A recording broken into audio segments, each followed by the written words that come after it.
Good morning, everyone. Morning. I'm Deb Stidham, and I serve as chair of the Addiction Counselor Advisory Committee of the Kansas Behavioral Sciences Regulatory Board. I ask the members of the advisory committee to respond to a roll call to signify their presence at this open meeting that is being conducted remotely by conference call and other electronic medium. Lisa Carter. Present. Shane Hudson. Here. Mike James. Present.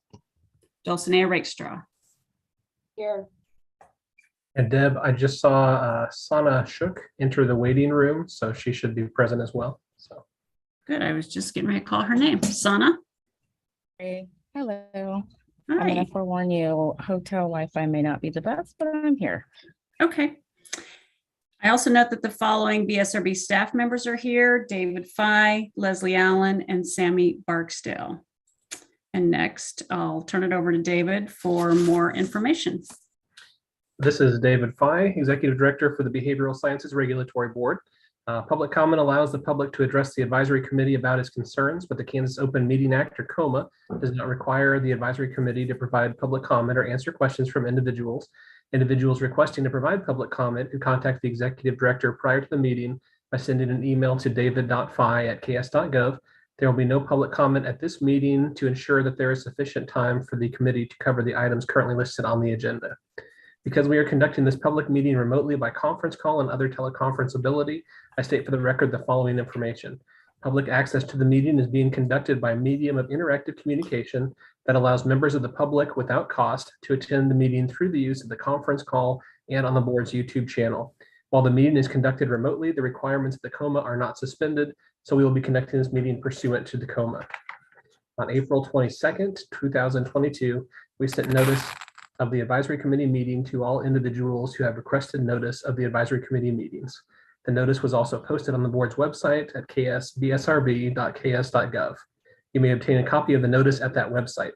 An agenda and other meeting materials are posted on the board's website and are available for access. You may obtain a copy of the agenda on the board's website, and you can request a copy of the agenda by email by sending an email to david.fye@ks.gov with the subject line request for the agenda, and it will be sent to you. The notice contains information for the conference call and YouTube channel that allows the members of the public to attend the meeting free of charge. The notice also states that if there are any technical issues during the meeting, you may call the board office at 785-296-3240 or send an email to bsrb@ks.gov. A recording of the meeting will be available on the BSRB YouTube channel following the conclusion of the meeting by using the link to the meeting on the agenda. And prior to the start of the meeting, I checked the conference call and no one was on the conference call, but if I hear any beeps, I will let you know that someone has entered that conference call. Thank you, David. So the first item is agenda approval. So hopefully everyone has seen the agenda. I guess I would like to suggest that we postpone any further discussion on diversity, equity, and inclusion continuing ed. Christina, I know, feels strongly about that particular item, and she is not with us today, but I will defer to the will of the committee. I agree with that. That makes sense to me as well. Okay, anyone? Okay, sounds good. All right, so with that change, we will proceed. Review and approval of minutes for the March meeting. Did everyone have a chance to review that? I'll move to approve the minutes. I have a second. I will second. Any other discussion? All in favor, say aye. Aye. Aye. Aye. Any opposed? Okay. Executive Director's report. David? Thank you, Jeff.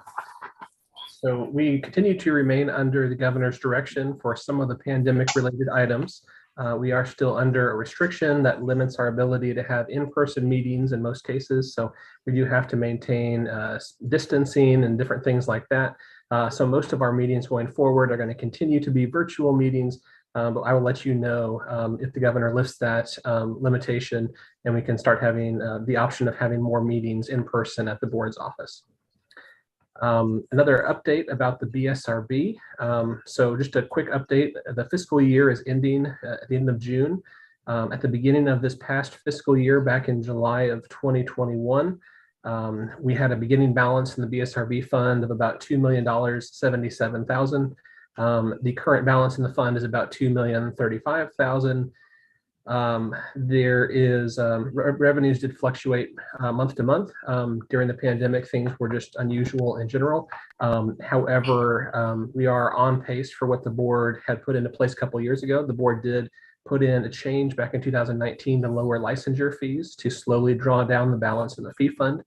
We were able to see some cost savings this year, some of those related to the pandemic. So we are still on pace to draw down the balance in the fee fund, but we are doing that slowly. So as it relates to the different professions, we don't think we'll have to evaluate or reevaluate those licensure fees anytime soon to try to rebalance revenues versus expenditures. So we'll continue to keep an eye on that. Another item related to the BSRB. So we have a staff here of about currently 9 individuals. And we have been asked by the Department of Administration to have a performance review for each employee once a year. And so we put that into place, and we had at the beginning of the year meeting to go over goals, and end of the year meeting to do the performance measures, and then we do a mid-year check-in. So next week we'll be checking in with the employees of the BSRB, going over their current assignments and getting feedback from them and letting them know about their performance so far this year. So I want to provide some updates to you all from the board meeting that took place on May 9th. So there was a full board meeting on May 9th. One of the top items that was discussed was advisory committees. The chairs were reporting back on the preference from the different committees on whether they would like to have the BSRB add new regulatory language to allow for pre-approval of continuing education providers and continuing education programs. The board has had that in place for the social work profession for a little bit of time now, but that is the only profession that had requested it earlier. The board recently discussed would the other professions like to have that put into place. And so they asked the advisory committees to discuss that and report back. At that board meeting on May 9th, some of the chairs were starting to report back the conversations on that. There were mixed results from different advisory committees. Most of the advisory committees did not want to see that put into place for their professions, but there were 1 or 2 that did recommend putting it into place. And so we are moving forward on that. Additionally, as it involves the advisory committees, at that May 9th meeting, there were about 15 new advisory committee members that were reappointed to a new term on the advisory committees. There were 3 members of the advisory committees that were coming off of the advisory committees, and the board recognized those members for having served the maximum number of years of service. Advisory committee members can serve up to 4 2-year terms. And so we had 3 members who had served 8 years, 2 of them from the Marriage and Family Therapy Advisory Committee, Joyce Baptiste and Rebecca Culver-Turner, and then 1 from the Professional Counseling Advisory Committee, Kenton Olaf. So the board thanked those individuals for their service on the advisory committees. There was a delegation motion passed by the board to allow for an alternate presiding officer in the event that the chair or the vice chair was unavailable for certain meetings. There was also some language that was reviewed by the board involving some past action by the board. Some of this involved seeing the final version of language that included fees for board-approved supervisors for the professional counselor profession, also the marriage and family therapy profession. There was a fee that is put into place for SIPAC practitioners. It's a home state fee for licensed psychologists who are practicing under SIPAC and name Kansas as their home state. And then there were some changes that have been brought forward by the Master's Level Psychology Advisory Committee, and then some that have been brought forward by the Marriage and Family Therapy Advisory Committee. So the board reviewed those and approved those changes. There was recently a discussion by the board. There was a special meeting in April to discuss programs that are online only and the ability for the BSRB to license individuals who are graduating from certain programs where the programs are not accredited by a national accrediting body, but the individuals who graduate from those programs are graduating while the programs are in candidacy for accreditation. Specific to the social work profession, their period of accreditation for their national accrediting body is about 3 to 3.5 years long. And so you will have these new programs that are starting up, and you will have graduates from the program prior to the program reaching full accreditation. And there was a discussion by the board of, how should we examine those individuals? Currently, in regulations for the social work profession, there is language that states if someone graduates from a program that has been accredited by the national accrediting body, you move forward with one set of licensure requirements. If they had attended a school that was not accredited by the national accrediting body, there's a different set of requirements.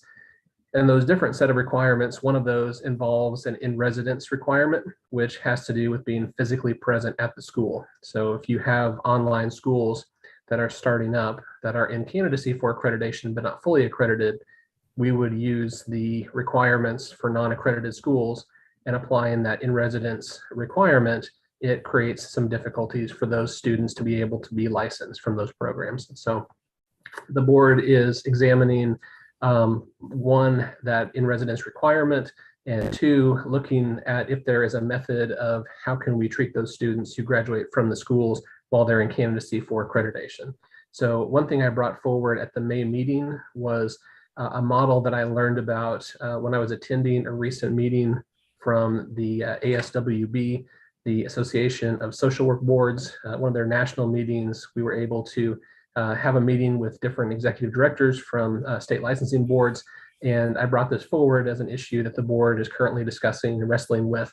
And I was connected with some individuals from the Minnesota Licensing Board, and they currently have a model in place which allows for a temporary license to be offered to individuals while they graduate from programs that are in candidacy for accreditation. So it seems to be a model that would specifically address the current situation that is being discussed by the board.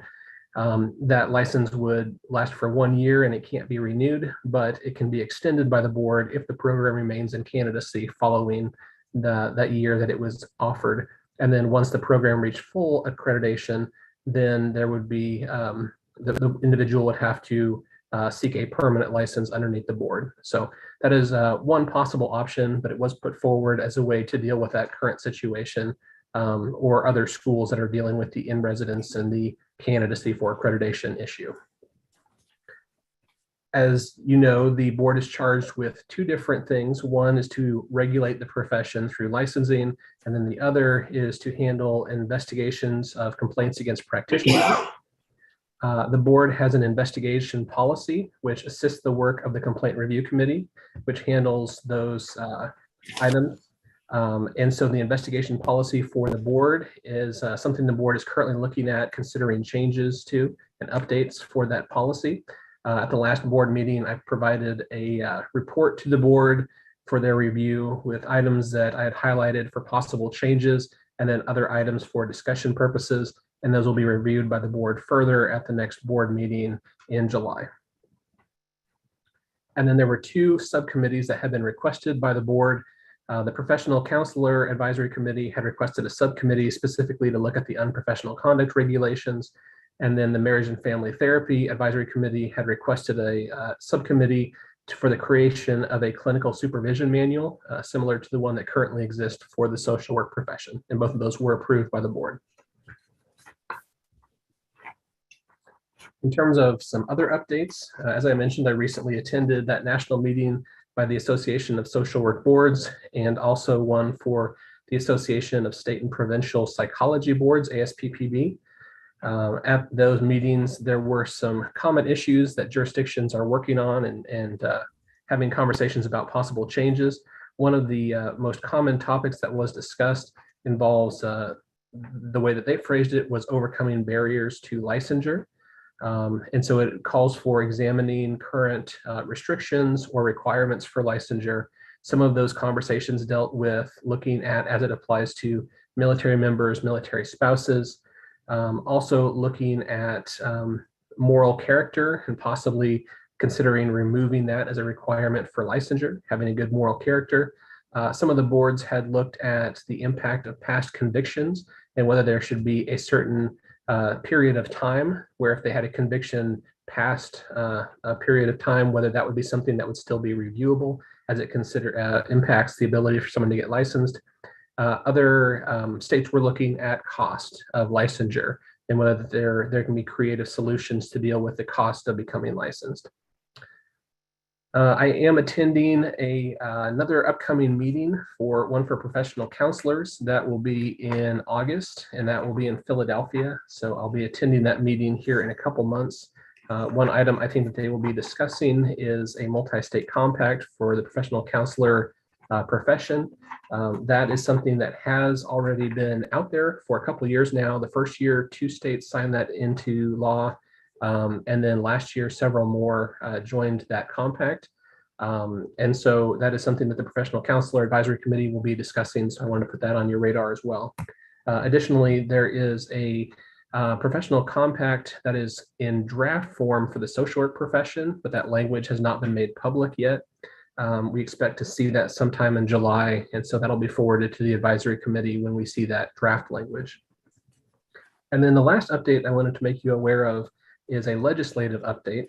So the legislative session generally lasts from about January through some part in April, potentially May, and sometimes June.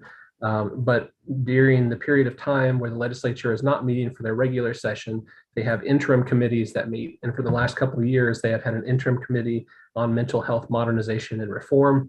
I wanted to let you know that the Legislative Coordinating Committee met recently to approve days for interim meetings. They can still approve additional days for meetings, but I wanted to let you know about some of the committees that they approved to meet this interim that have a health connection. First, I looked to see whether the Mental Health Modernization and Reform Committee would be continuing this year, and I didn't see a direct reference to that. So as far as I'm aware, I don't know if that committee will be meeting again this fall, but it did meet for the last couple of years. I did see a new special committee that has been approved to meet looking at mental health beds. And that's a 3-day study. It's going to look at inpatient psychiatric beds and also Sedgwick County Regional Mental Health Bed Expansion. I don't have the days when they're going to meet, but they have been approved for 3 days sometime this fall to meet and discuss those topics. There's also been a special committee that was approved to examine intellectual and developmental disability waiver modernization. There was a committee that was approved to look at medical marijuana, and that was approved for 3 days to study that topic.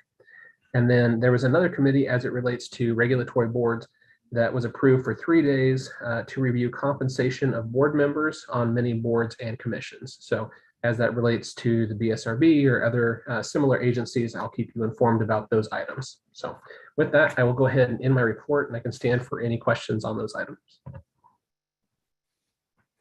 Do you have a sense of the general time frame for some of those to start convening? I don't. So that committee that met to approve those days, that just met on June 16th. So that was just last week. So they can meet all the way through the end of the year. Okay. And none of them were approved that I saw for more than about 3 days. So they could meet early. If it's sometimes you have committees that are approved for more like 6 days, and those are usually starting to meet in the early fall and that are spread throughout the year. But for these that are only 3, they could meet early or they could wait till the end of the year. It is an election year, so that might impact some of the scheduling. Sometimes that can make committees meet early, and sometimes that can make committees meet late, but that's still up in the air. Okay, thank you. Any other questions for David? Okay, moving on. New business, discussion on unprofessional conduct regulations. And yeah, so that's basically that. So each advisory committee was kind of charged with walking through these to see what changes, if any, should be recommended. So I don't know, let me get the temperature here, if people have a chance to look those over. I see Jason Hess has joined us. Welcome, Jason.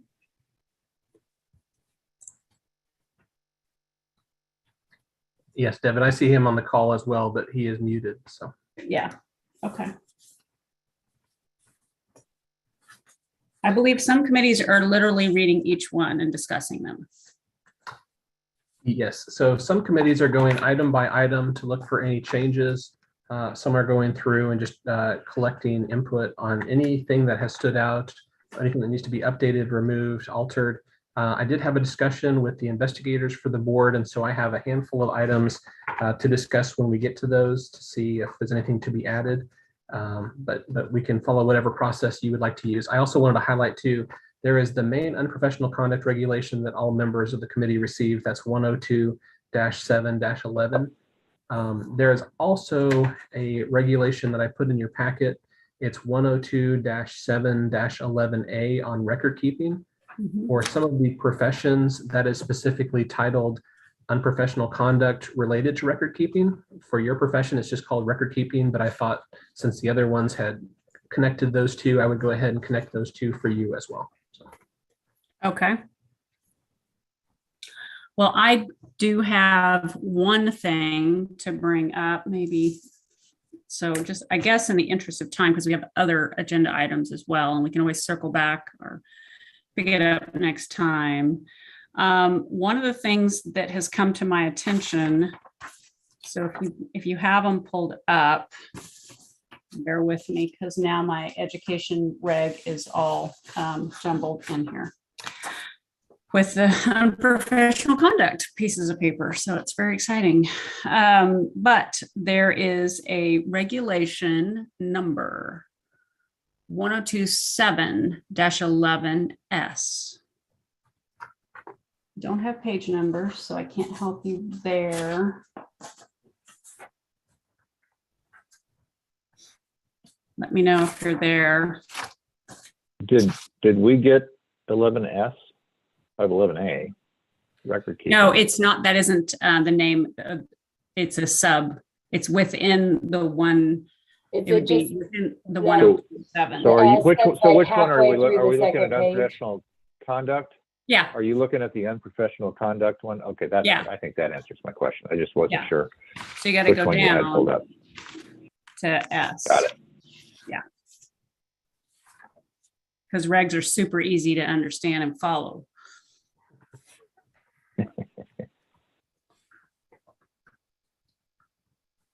I don't know if somebody have that pulled up without pieces of paper all over their desk can tell what page number that might be. This should be in the middle of page 2, and I can go ahead and pull that up and share the screen on that too. Oh yeah, that would be helpful. Thank you. Okay, so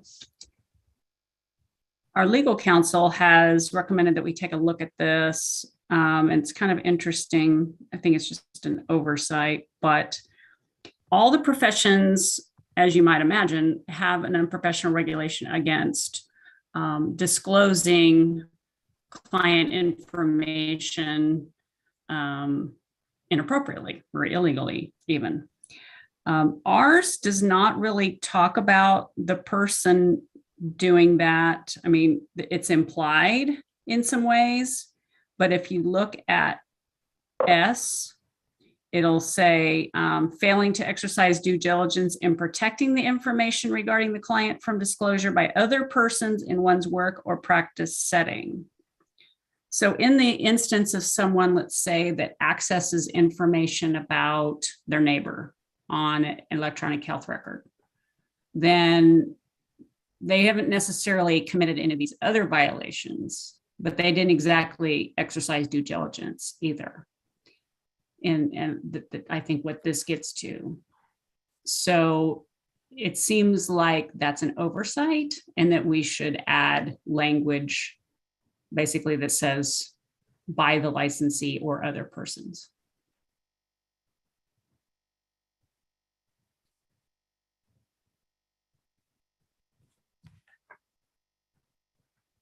That makes sense to me, just to clarify that.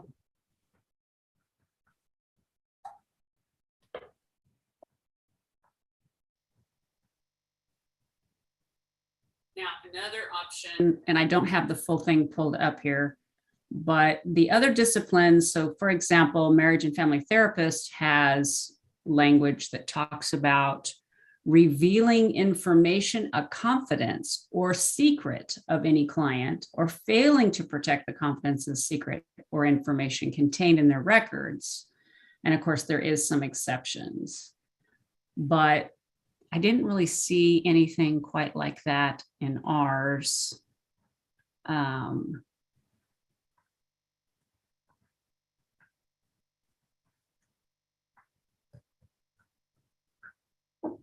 So we could expand it a little bit regarding the client's information, confidences, or secrets or records.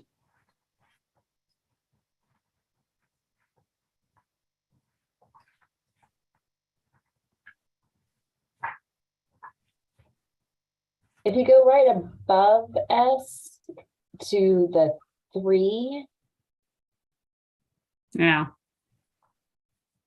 I guess that's maybe part of R, which is where you have to get informed consent Yeah. before releasing. And then the 3 would be releasing that information to a third person unless required or permitted by law. I don't know if that, so you're saying probably don't need that extra language, just what we said the first time. Probably right. maybe. I don't really feel the need to say things multiple ways. Well, and going Where, off of what do we know Dulcinea is where saying, we you took would- this language from? well, that's what I was going to ask. And then going off of Dulcinea, what she says, who's the third person? That's where I would be a little confused. That doesn't make a lot of sense. Are you talking about 3? Yeah. Yeah. So like looking at 3, he would be considered the third person. I would think if you expand a little bit more on R, I think that that could cover what 3 might say.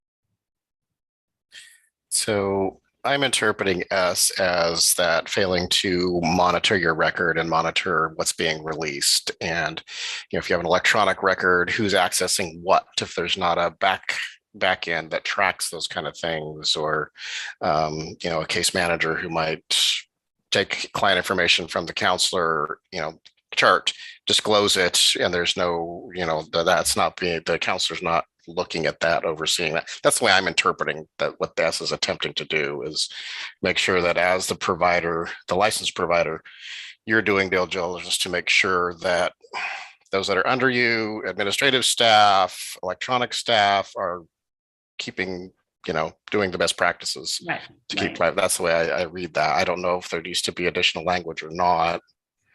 Well, the question is if it's the licensee rather than other persons. And what if I get into someone else's EMR I shouldn't get into, where is that covered here? Because Okay. I didn't necessarily disclose it to anybody else. I was just curious, which I shouldn't have been. And it gets discovered. So I think that's the main issue, is where and how, because I'm certainly not married to where it goes.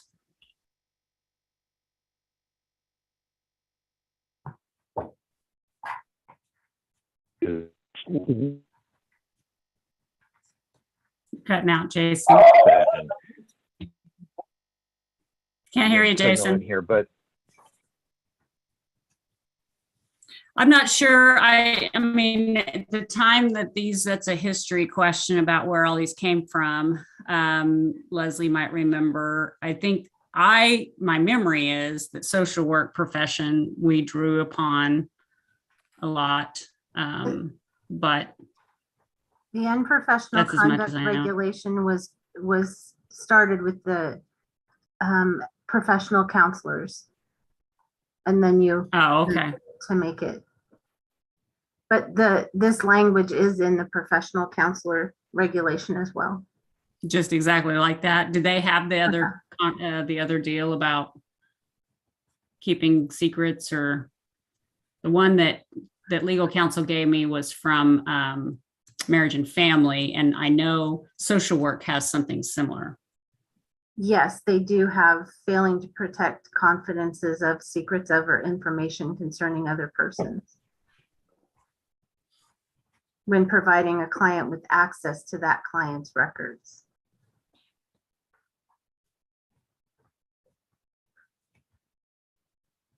And failing to do the confidence and secrets by other persons in one's work or practice setting.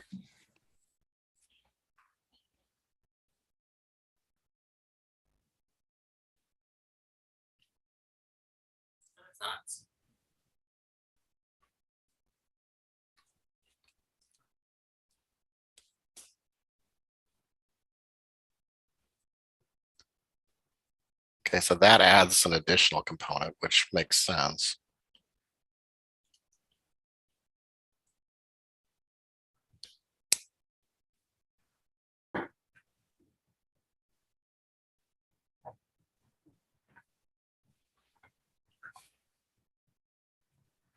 By the way, what I have done for the other professions, because all the different advisory committees right now are discussing their unprofessional conduct regulations and looking for possible changes or items to add or items to remove. And so I've been keeping a running list of any topics that have been highlighted for possible changes. So, you could make a recommendation today, but honestly, you could just highlight some items to come back to. And then my goal would be maybe to have a good list of possible changes to forward to the board sometime towards the end of this year. And then the board would be able to see all the possible changes from the different advisory committees and look to see if any of those could be lined up to be consistent between the professions. So any work you do on this today, I'll just keep track of and take notes about any changes. Perfect. Dave, Yes. do you want the regulation number and the section from the professional counselors to put right in the notes? Sure, that would be good. It's 102-3-12A, sections 20 through 22. Okay. Thank you.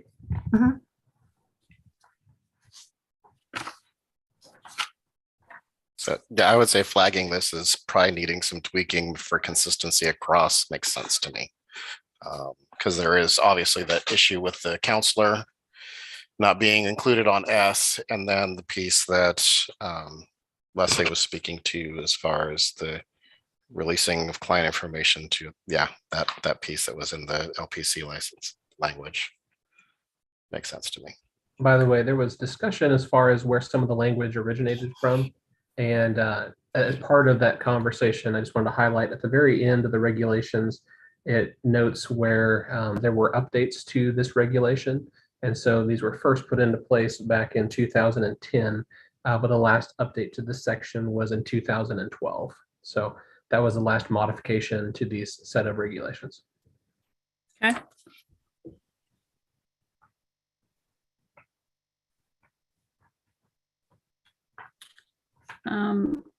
Another one that I saw be on the first page, so it would be AD.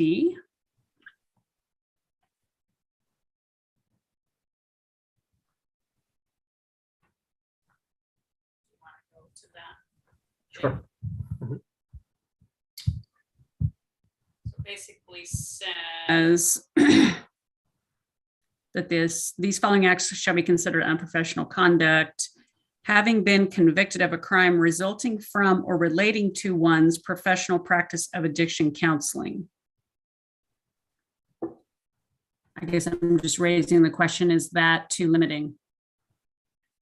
Well, and this was one of the items I was going to bring up. So some of the other unprofessional conducts standards for the other professions, one of them talks about failing to report felony conviction, and that is not currently in the addiction counselor regulation. So, Is that any felony conviction?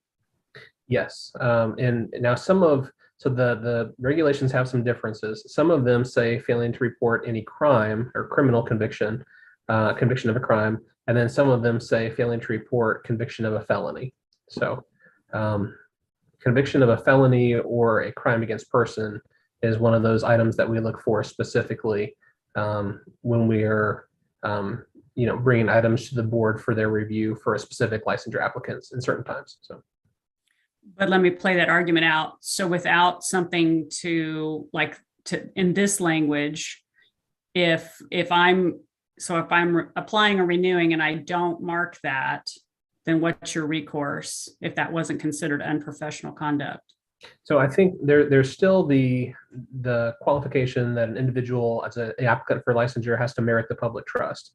And as part of that, there are certain things that are relevant to look for, but it could provide better clarity, specifically as it relates to a violation of unprofessional conduct if it was highlighted here. Okay, because I mean that to me the whole merits the public trust. While we love it in one way, I mean, I think it also creates opportunity for litigation.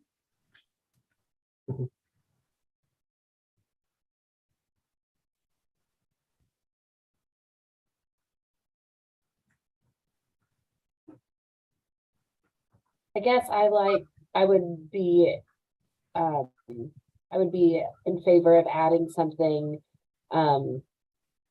or even just removing like the resulting from one's professional practice, right? Just having been convicted of a crime or convicted of a felony. Because I would think we would want them to, we would be interested in crimes that were potentially committed outside of the professional practice. Yeah, that's how I feel about it Agreed. too. Well, and so I think there's two items here, so I want to make sure to separate these out. So D on here, the language above says that it would be each of the following acts shall be considered unprofessional conduct for a licensee. And so with D, it's unprofessional conduct to have been convicted of a crime resulting from one's professional practice. So I think it's still helpful to have D there, but the failing to report would sort of be a different item. And so I think we could have both sort of be separate. One would be the conviction itself of a crime relating to that, and then the other one would be that it would be a violation to fail to report either a crime or a felony conviction, either one, whatever you think is most appropriate for this section. That makes sense to me. What's the committee's thoughts about crime versus felony?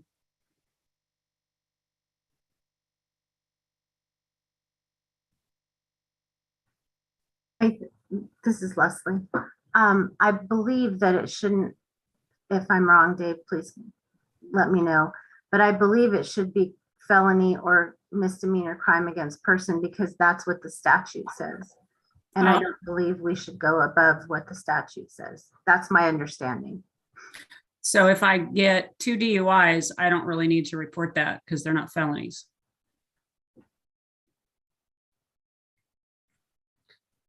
So I think, and Leslie, what you're referring to is some of the requirements or some of the items as they relate to someone's ability to get licensed or renew their license, right? Yes. Yeah. And so it kind of depends on whether the advisory committee, it depends whether it should be unprofessional conduct to not report those types of items, or if you want to make it broader, to have it be unprofessional conduct not to report conviction of other crimes, essentially. That's kind of the distinction there. Okay.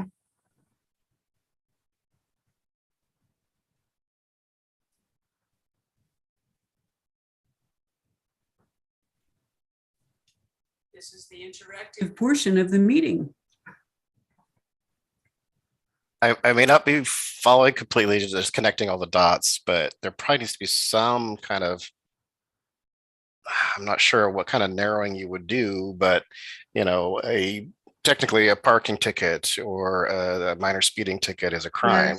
Yes. So if you're not reporting, I mean, I've seen language, and I don't know if it was on Kansas statute or other statutes I've looked at where it's not one of those types kind of thing, anything else. So Okay. it's not, I don't know. I mean, I'm not sure I'm getting the whole picture. It may be accounted for elsewhere with this, but because I could see someone saying, well, it was, a parking ticket I got when I was in Chicago, and and they just move on. They don't really think about it too much and don't even remember getting it happen, versus a non-felony DUI, which would obviously be something that's clearly related to potential behavioral health practice kind of things. So I'm not sure how you'd want to limit that in, legal language, but there should be, I would say something probably needs to be clarified there. Yeah, I had the same thought, Mike.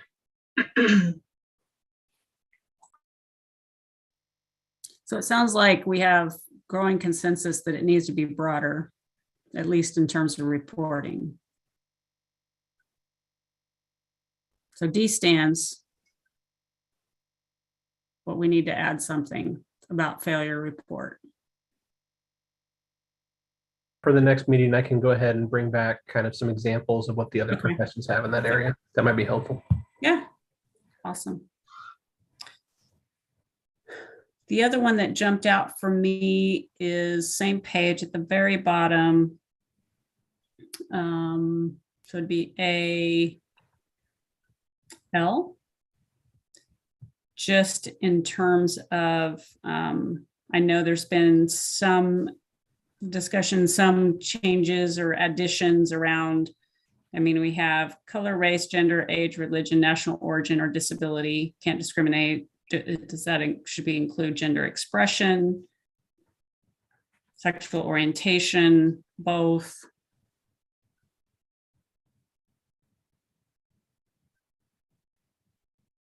We scroll down to that section yet on the screen. Sorry, I was referencing the document that's pulled up. Yes, that is L. Okay, Al, gotcha. I would support adding both of those. So would I. Gender and then adding gender identification. Okay, Is that what you meant, Dulcinea? Yeah, she said gender expression and Expression. sexual orientation. But yeah, gender, whatever the right word is. I mean, whatever whatever the correct way The to say current- gender identification, gender. I'm not sure who expression. decides that, but so we'll defer to that entity. But adding that along with sexual orientation. Yeah, I agree.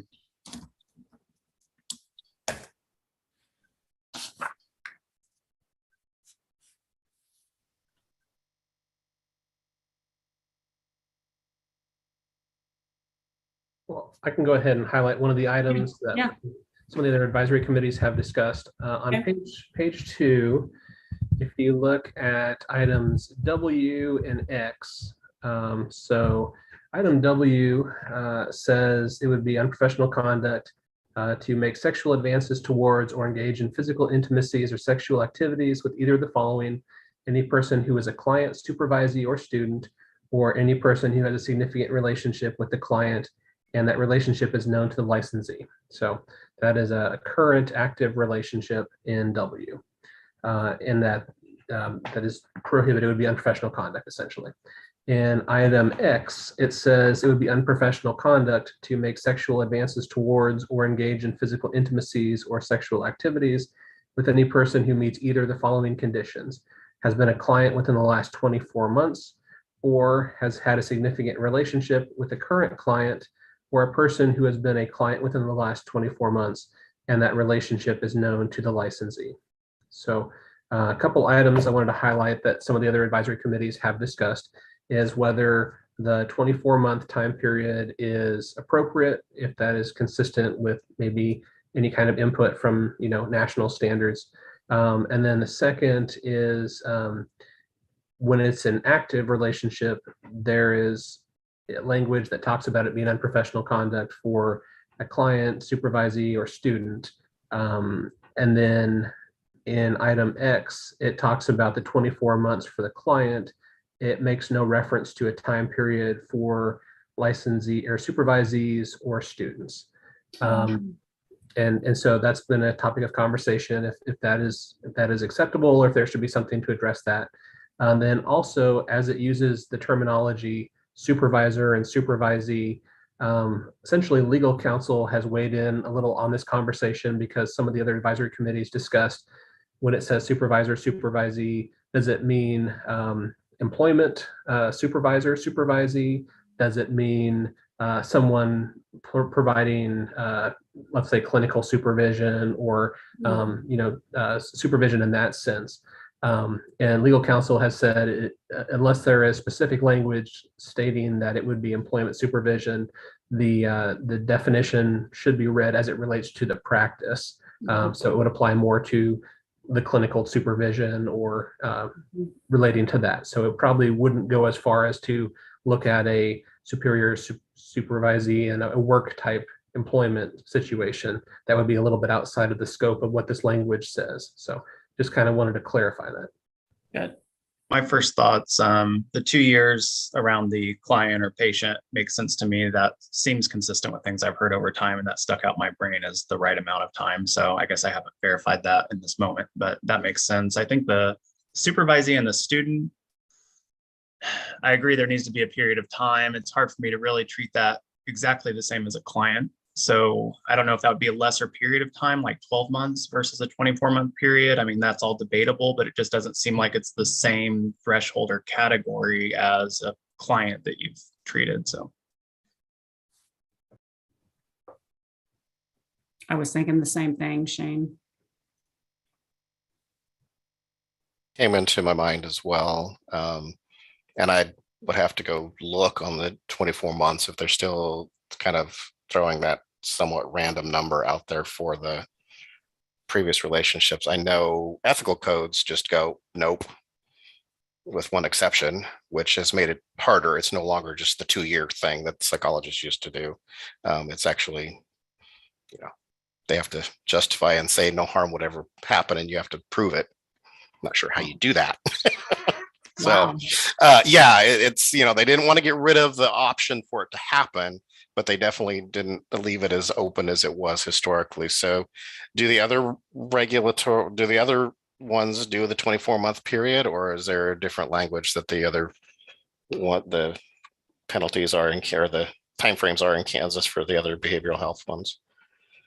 I believe 24 months is at least a lot of the professions use that. I can't say all. Okay. I think it needs to at least be that. I don't know if you can hear me, so I can hear tell me you. if you can't, it's fine. Okay, good. My recommendation in this is let's try to be as consistent as possible across the board. Yeah. I would not look to change anything here if the social workers have something completely different, or it would make it significantly different because so many of our people are duly licensed. Yeah. I just think making things complicated by saying, well, you can't practice under this license anymore, but you can practice under this license because the regulations are different. So, you have to weigh in your interpersonal relationships what you want to give up. Right. So I would not say that we should be taking a strong look at making changes unless it's consistent across the board, knowing that there's no control with those other entities either. But that's my 2 cents. No, I agree with you completely, Jason. That's why it's like, what are the other ones doing? Let's remain consistent with it. And then, we go back to our ethical codes to, maybe be stricter on the time frames and that kind of stuff. If all of them are consistent with the 24 months, that makes sense. I'm wondering, because I really, in some ways, do see this quite different categories. Like I'm looking at V, engaging in a harmful dual relationship or exercising undue influence.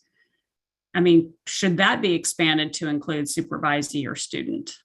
So Devin, I was going to bring that one up next, actually, because in just reviewing some of these, it seemed like the language on that was a bit, it's not directed at any specific group.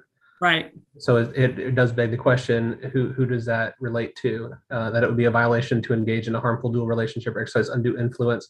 Some of these specifically say to a client, to a supervisee, to a student, or someone connected to one of those individuals. It does not indicate exactly who it would be towards. And so that might involve some cleanup as well.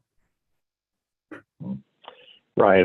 My assumption would be, if you're practicing in a incarcerated type setting, because undue influence and those things come up regularly in those types of settings, because of the power base that happens automatically regardless of who you are. But that's again, it's an assumption, so probably need to do some looking around on that.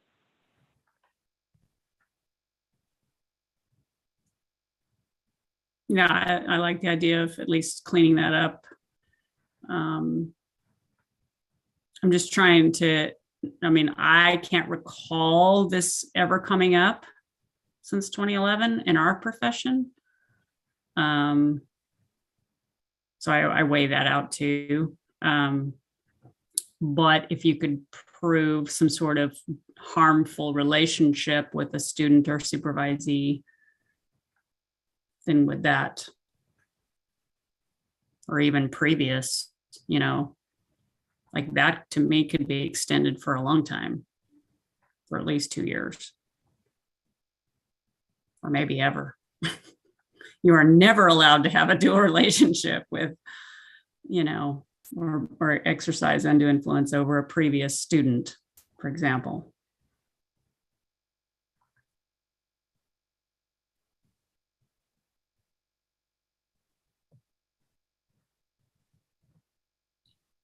Well, I will flag that item to come back for further discussion. Okay, sounds good. I wanted to highlight another item for the committee to discuss, and that is item T on page 2, engaging in professional activities, including billing practices and advertising involving dishonesty, fraud, deceit, or misrepresentation. So this could basically come down to a little bit of, it might be helpful to clarify this in language, but it might be helpful that where it says engaging in professional activities, including billing practices and advertising, I believe the language in this was not intended to limit it to just billing practices and advertising, but you could read it in a certain sense because it almost that. So maybe have something that says including, but not limited to billing practices and advertising. Makes sense to me. Yeah, that would, I think that absolutely needs to be broadened out. Yep.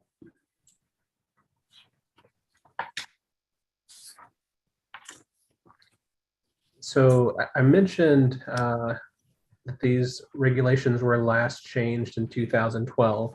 And since that time, the prevalence of telehealth has increased. And so some of the other advisory committees were looking not specifically at any one section, but looking to see, thinking about these unprofessional conduct regulations in a sense of a telehealth type relationship. Does there need to be any additional language as far as some of the confidentiality language in terms of some of the other items? And so I don't have any specific item to highlight on that, but that may be something to continue to look at a future meeting in terms of should there be additional language added to any of these sections concerning telehealth.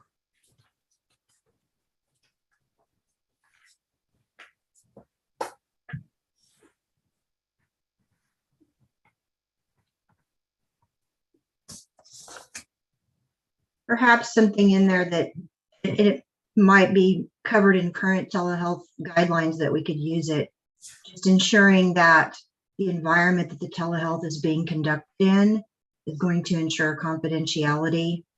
For some people, they are doing it at their organizations, but if people are working remotely, they're doing it out of their homes. And how is that environment ensuring confidentiality? That was just an issue that I know we had to safeguard a couple of years ago when we started doing all of that.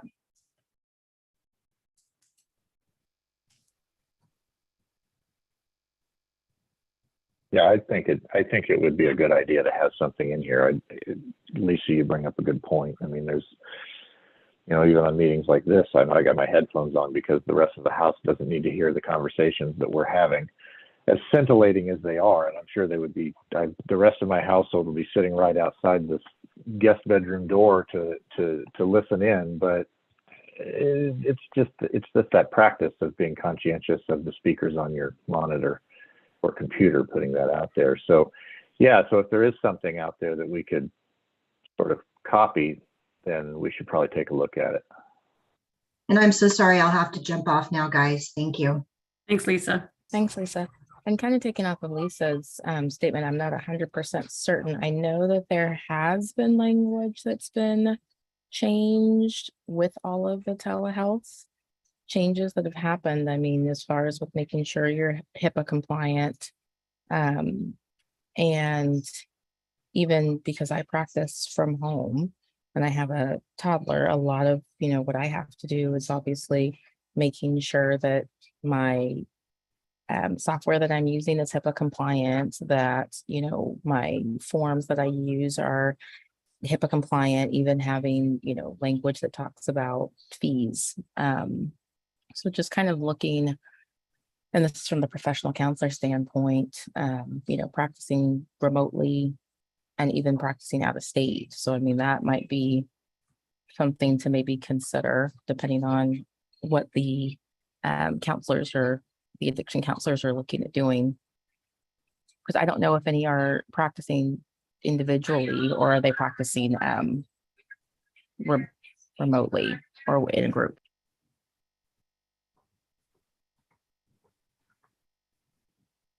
I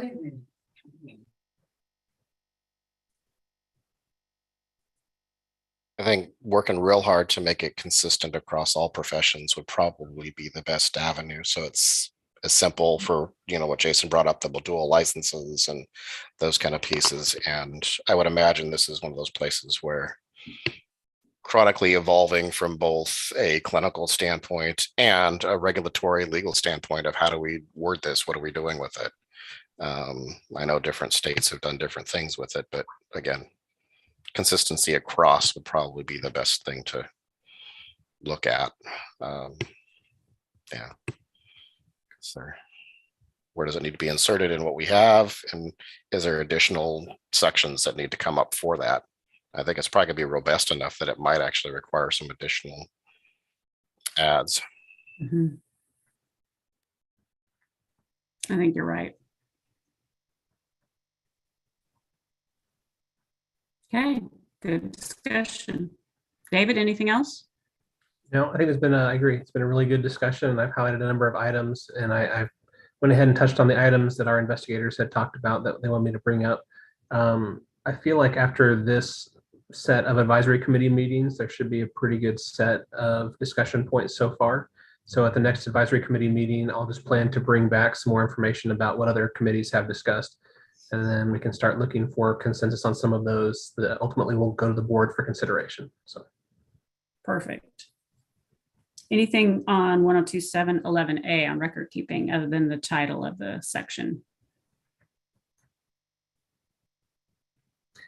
So just one overall topic. So some of the other advisory committees discussed, should there be a separate regulation for unprofessional conduct as it relates to record keeping, or should it just be another section under the general unprofessional conduct regulation? So I think two of the advisory committees have recommended moving it within the unprofessional conduct regulation. I think there was some concern that you know, when you look at the format of this language, it is challenging to read, and we are somewhat bound by that because it's a legislative style. But when we have individuals that are practitioners, members of the public, looking to see what might be a violation of unprofessional conduct, they're going to look at the unprofessional conduct regulation first, if not only that conduct. And so if there are other items that would be helpful to include in that section, that would be the thought process. So a couple of them have went ahead and recommended moving it to the one section, combining them. And I did a little bit of research to see if they would create any issues by other regulations referencing the current record keeping regulation, but it doesn't seem like it would create any issues to move it. So that's just food for thought if you wanted to do that too. That idea makes sense to me. Again, maybe being consistent across the disciplines. Do we know if there's consistency among the disciplines for all this detail? How long they have to retain it and the items that have to define the licensing standards. So there was a little bit of thought as far as whether or not one of the requirements of record keeping needed to note which sessions were being done by telehealth versus in person. I don't know if there was a general consensus on that, but that was a discussion point. Additionally, last year, the advisory committees and the board was supportive of certain language that had to do with should a practitioner pass away unexpectedly or abandon their records, and language relating to that could be put into this section. We had done a lot of conversation on that last year, and I think we were close to moving forward. But our understanding of what the Attorney General's office would assist us with was a bit different than what we originally expected. So that item was put on hold, but it could be brought back this year, and there could be some language here under the professional conduct to basically say, it's your responsibility to have a plan in place that someone else would be responsible for your records if you would pass away unexpectedly or if they would become abandoned or something like that. So, and so individuals on that point did bring up, well, if someone abandons their record and stops practicing, what's the teeth there? And I think it's a good question. I think one thing could be is that if someone does step away and then wants to become licensed in the future and they want to be reinstated, that would be something that would have to be resolved first. So could you not go ahead and with like, I forget it, our new term, it's like a reprimand or whatever, like a public censure. can't think of the word. Censure. That's it. Yeah. Public censure, so that even if they never apply, at least it's in record and on the web. Yes. Would be there for the National Data Bank as well. Yeah. And There the you go. states. Yeah. If they want to So- practice in another jurisdiction. Yeah. Yeah. There's your teeth. Mhm. So. Okay. Anything else that committee members found that they wanted to discuss?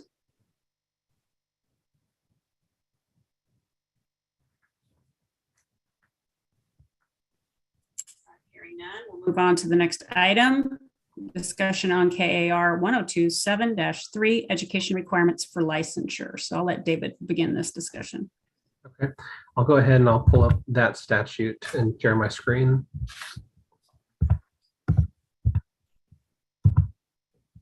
So I mentioned earlier that some of the other professions were discussing requirements for licensure, and on a national level, a lot of different states are re-examining their license requirements. And as a public protection agency, it is our responsibility to make sure that the public is protected.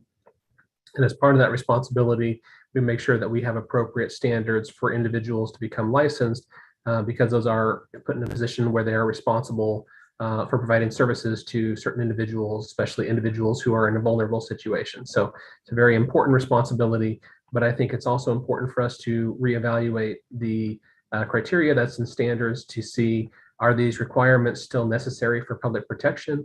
Have things changed? And so one of the items that a lot of the advisory committees are re-examining now has to do with a requirement that certain education should be received in residence. And I think the best way to start with that for this profession under 102-7-3 educational requirements is to look at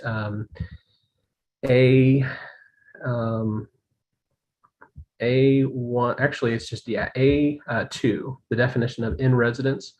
And it says in residence, when used to describe a student, means that the student is present at the physical location of the institution or at any other location approved by the board for the purpose of completing coursework during which the student and one or more core faculty members, adjunct faculty members, or agency internship supervisors are in face-to-face contact. And so these regulations were last updated back in 2013. So it's been about 9 years since the last time these were modified.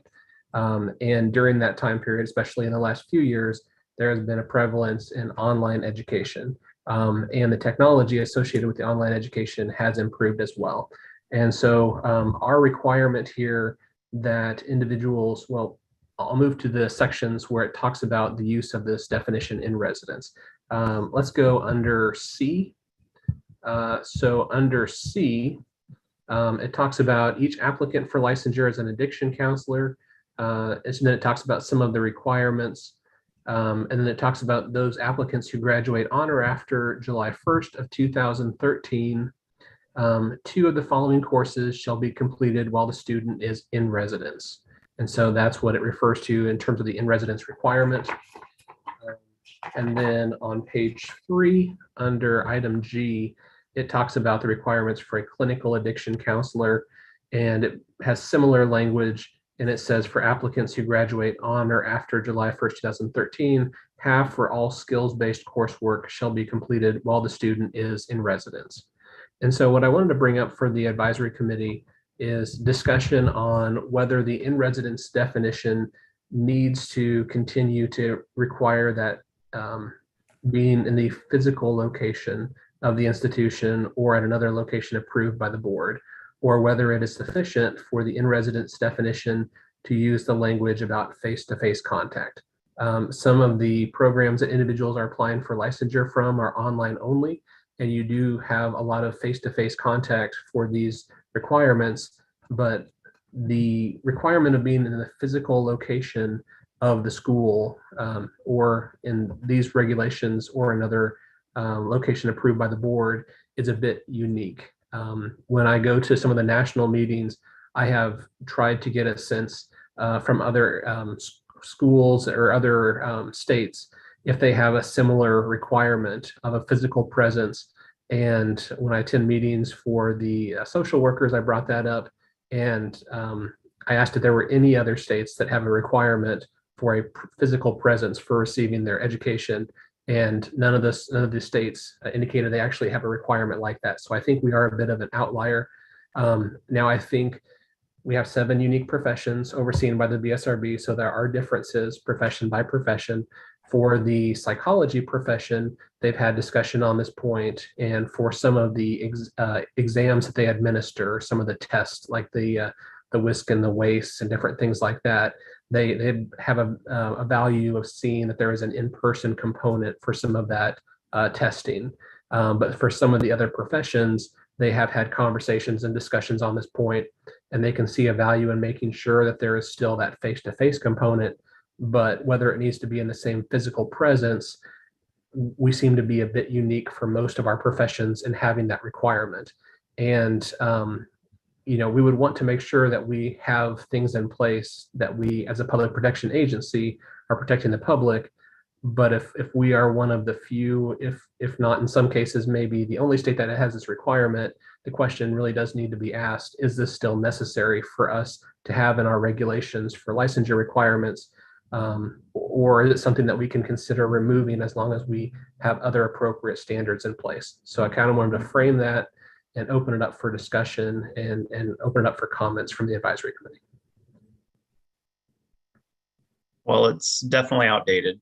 I think as approved by the board, like this other category that falls there, I'm not sure what that process looks like now, as far as there has to be an approval regardless. And if you ask for something different, like a different location, that's part of the approval process. Because if that's true, then having this other section of it that says, basically, like, you let us know that it's appropriate and say, like, here's the plan that was created and here's the type of service they're going to be providing, whether it's on-site or remote, how we're going to follow up on what they're doing and provide supervision, et cetera. Because I don't think the being at the physical location or having face-to-face, like in-person face-to-face contact versus like remote face-to-face contact, those things don't matter to me if there's a solid plan in place that's appropriate to the service being provided and the education experience. So that would be my thought, is how do you capture that and create some more flexibility with the opportunity to really engage more people and more services from more locations by doing so.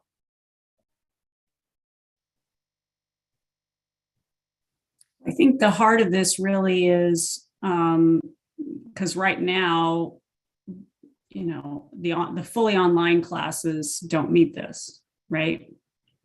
So, and that's been a tough discussion, frankly, in the board.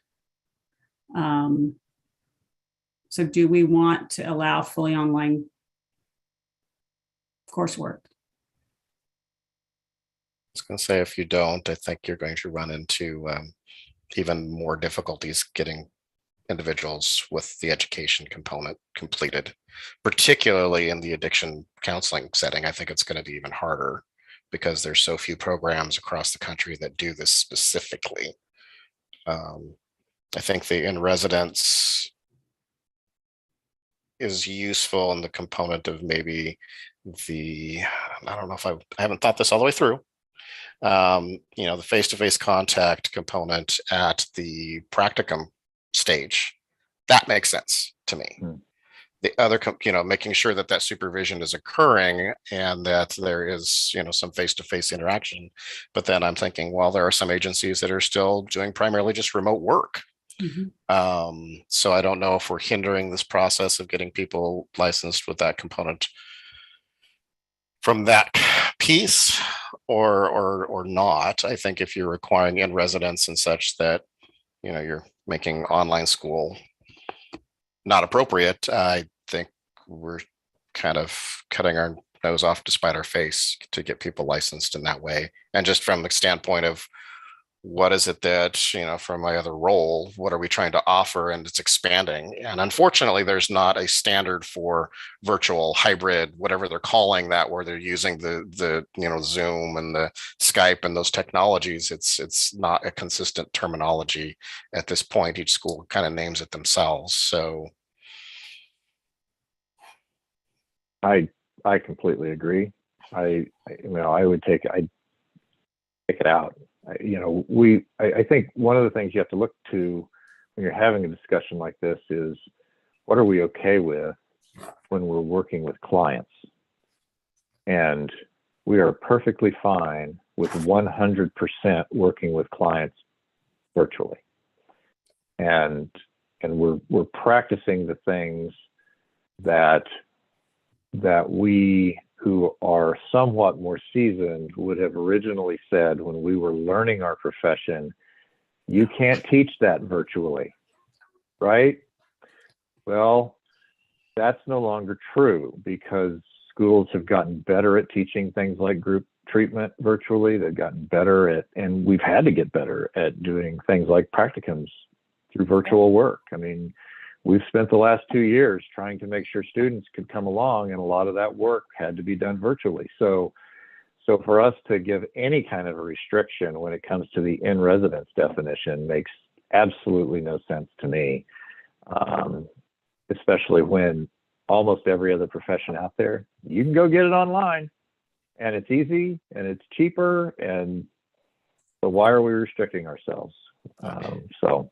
And I don't see any particular tasks in the substance abuse treatment world that is like administering a whisk or, something like that, that probably does require a little bit more of that in person. And I can't even fathom attempting to do something like that in person, or on virtually, but who knows? I'm sure there are potentially ways, given software and all that kind of stuff, that it could be done, but I know they're not standardized for that yet. And that's a different profession. Right. So Mike, we come seasoned from the same generation. I know. We might not be able to think about that, learning the whisk at a virtual level as opposed to doing it in person like we did. My guess is they'll do it.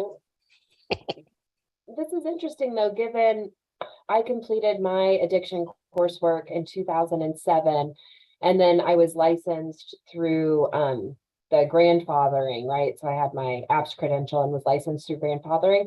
I completed all of my coursework online in the early 2000s. My practicum was in person, but we have been doing this for a long time. My courses were through Washburn and through Butler. I completed them. Didn't attend a single in-person class in the early 2000s. So this was happening, has been happening. I wonder in what ways has it been enforced truly with those local universities, right? If you saw my transcript from Butler or from Washburn, you might have thought it was in residence, right? You wouldn't have known.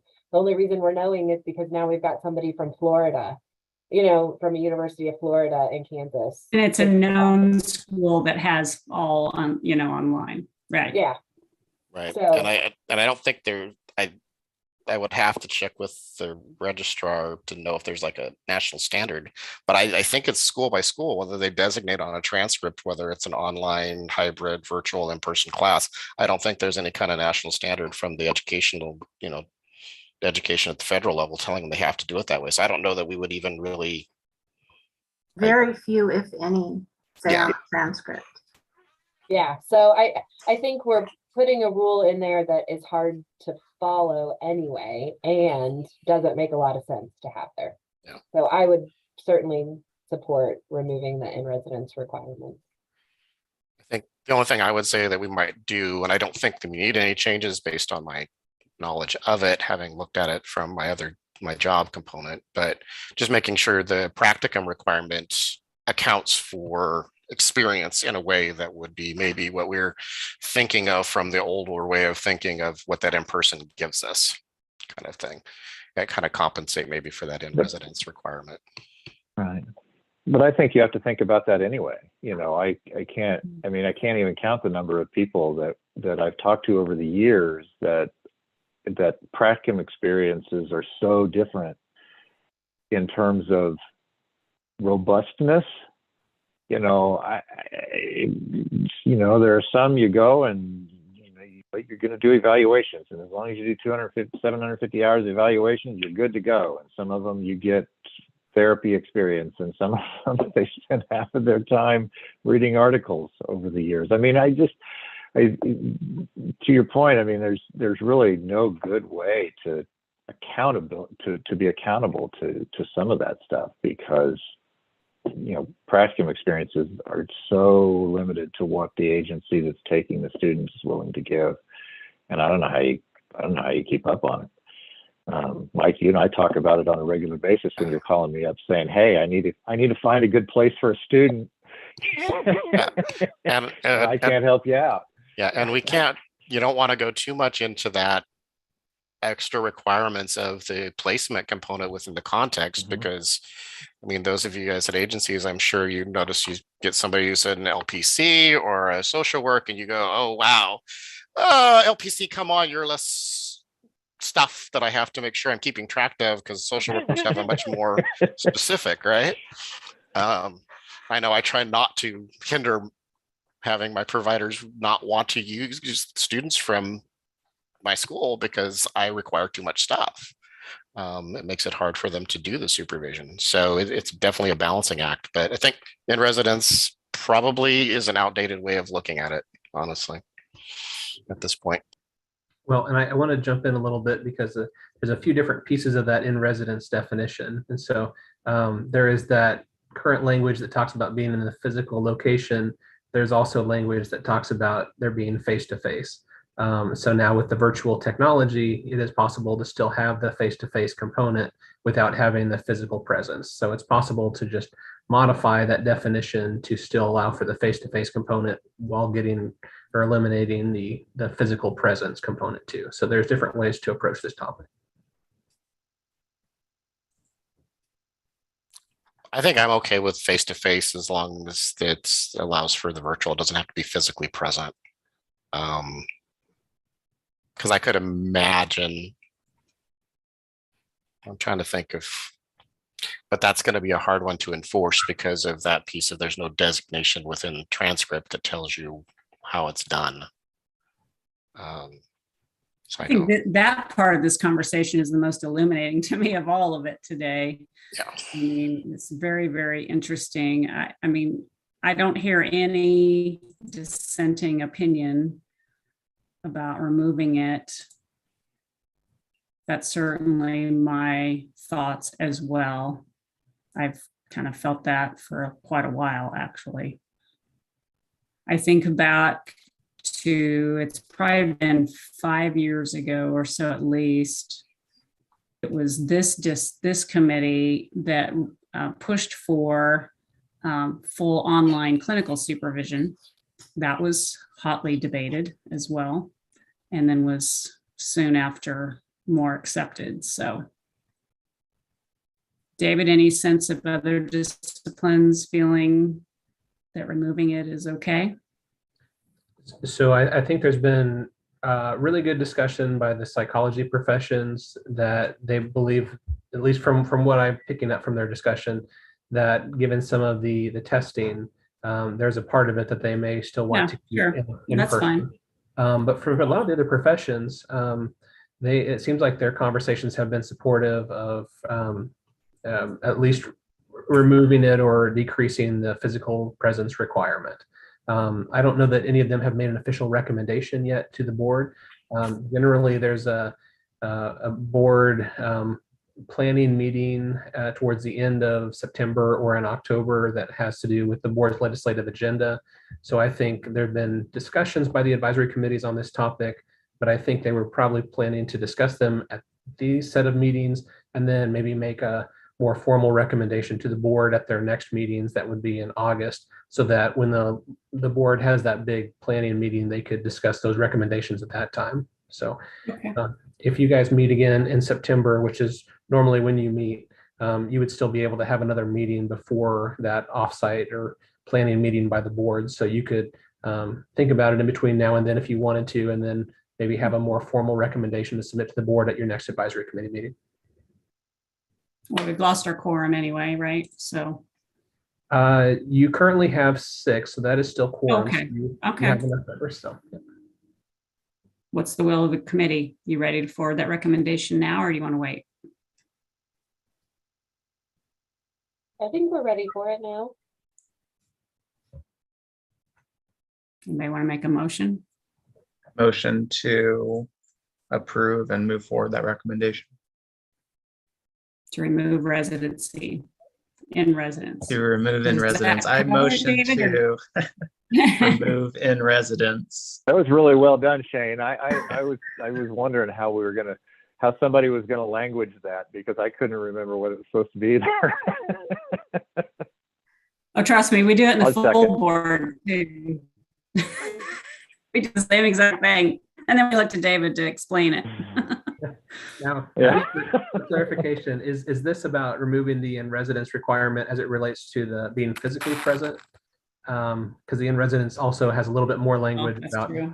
face-to-face contact with core faculty members. And so, so you could make a recommendation just on the physical location component, or you could be broader. So, yeah. I'm good with physical location. That's kind of what I meant in my head. Sorry, I lost you.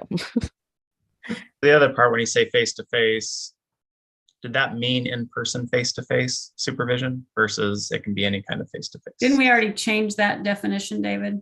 I'm guessing any. For the professional postgraduate experience we have, but not for Yeah, the education. right. But I thought that that's where that change occurred, because face-to-face used to mean in the same physical location, Yes. right? And so that got changed. So But I think if you made the recommendation today to remove the requirement about being in the same physical location, with the understanding that face-to-face would be able to be by screen, we could figure out how to make that language sync with that recommendation. So All right, I moved to, yeah, it's a full.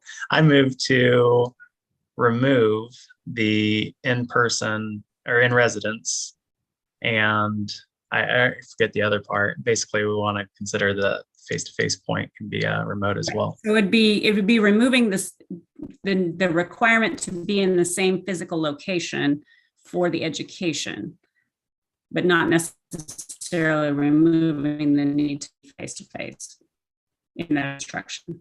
Is that right? Need a Does that script for work? this. Mike, does that work though in theory? Reality? Not I theory. think in reality, that absolutely can work. One of the things that would do to the education providers would be that they would have to ensure that one of those 4 classes or 2 of those 4 classes are at minimum in a virtual format, if not in person, to meet that in residence component that would still be there, but they wouldn't have to have the students coming to their location, which makes complete sense to me. And absolutely, yes, please make that change, because I get my school gets students from everywhere. So I agree. and this is one of the places where it becomes, potentially challenging and problematic. And it comes down to usually the practicum experience is an in-person experience. So that typically has, Yeah. like what Dulcinea went through, basically similar to that. So So it would work. because we're going to still qualify it for those 2 of 4, right? That's how I took it. Yeah. Because there's two parts of this regulation where the term in residence is used, and that's in C, where it talks about the 2 courses. And then for clinical level practitioners, it's listed in G, where it talks about half of the skills-based coursework shall be completed while the student is in residence. So those are the 2 parts of this regulation where the in residence is used. And G talks about each applicant for licensure as a clinical addiction counselor. And I can't speak as much to the graduate level folks, but I would assume they would probably be even more likely to be doing the virtual component for their skills class than someone like my school does for the LAC level. So I think removal in both spots of the requirement for physically person to person makes absolute sense, but really including that face to face, if it includes a virtual definition or a screen of some kind, being there makes sense to keep that piece in, I believe, versus some sort of, journaling back and forth or something. I don't think that captures what we're wanting them to capture with the supervisory process. Deb, we can probably use the definitions from the other regulations here so that it's consistent and clear. Okay. So I guess I'm going to suggest that we do table this for next time. And if David and Leslie can come back with specific language for us to review on all 3 points, so that by the time, the board meets in September, we can, yeah, it'd be nice to have that for September, but I guess it's not a big rush. So does that make sense? So that we know exactly. So I hear we have consensus on the intent for sure, but I would feel better if we had the language to cover each of those places where residence is used. We can bring that back.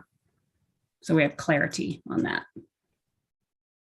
Great discussion. I feel really good about that potential change. All right, next item, since we have 30 minutes. Addiction counseling national accrediting bodies. David? Yes, so I mentioned earlier that there are 7 unique professions overseen by the BSRB, and 5 of those professions have a national accrediting body that is recognized in the licensure requirements. So if we have applicants that come from certain schools that have been nationally accredited, we're able to use those standards to move them along in their process for applying for licensure. And then we have a substantial equivalent component in the licensing requirements that if they didn't attend a school that's been nationally accredited, then we look to see certain standards. And it's a much more thorough process for some of those students who go to a non-accredited school. For some of that coursework analysis, we have developed a system where we bring in experts to assist the work of the board, and those experts do a great job. But the problem is that work does take a little bit of time, and we are growing our group of experts.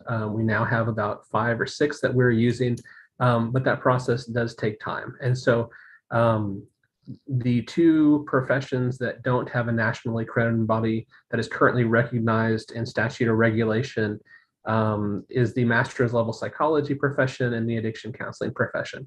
And so I was looking to see if there would be a national accrediting body that would be appropriate for us to look at, and had preliminary conversations with the chair of the advisory committee about this topic. And one such possibility would be a group called the National Addiction Studies Accreditation Commission, NASAC. And I provided some information and some materials on that group. This is an example of a national accrediting body, but I thought it would be a good place for the advisory committee to discuss this conversation and have a group to look at for that purpose. There's a 1-page document that it's a flyer on NASAC. I've reached out to a representative from that body as well. So I hope to get some information back between now and the next advisory committee meeting with some questions I put forward to them about their group. But I did include a manual which talks about some of their accreditation standards and a little bit more about them as an entity. And then there's a third document I included in your packet.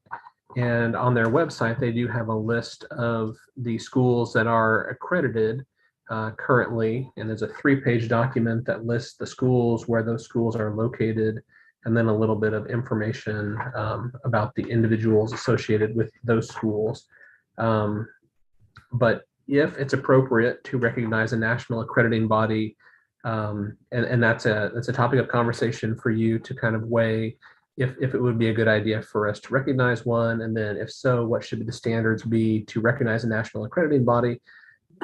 From the BSRB's perspective, if there was one that was recognized, it would definitely help us with licensure processing times. If there was one that could be recognized, because we would be able to fast track some of the applicants that came from the schools that were nationally accredited, which would be helpful for everyone involved.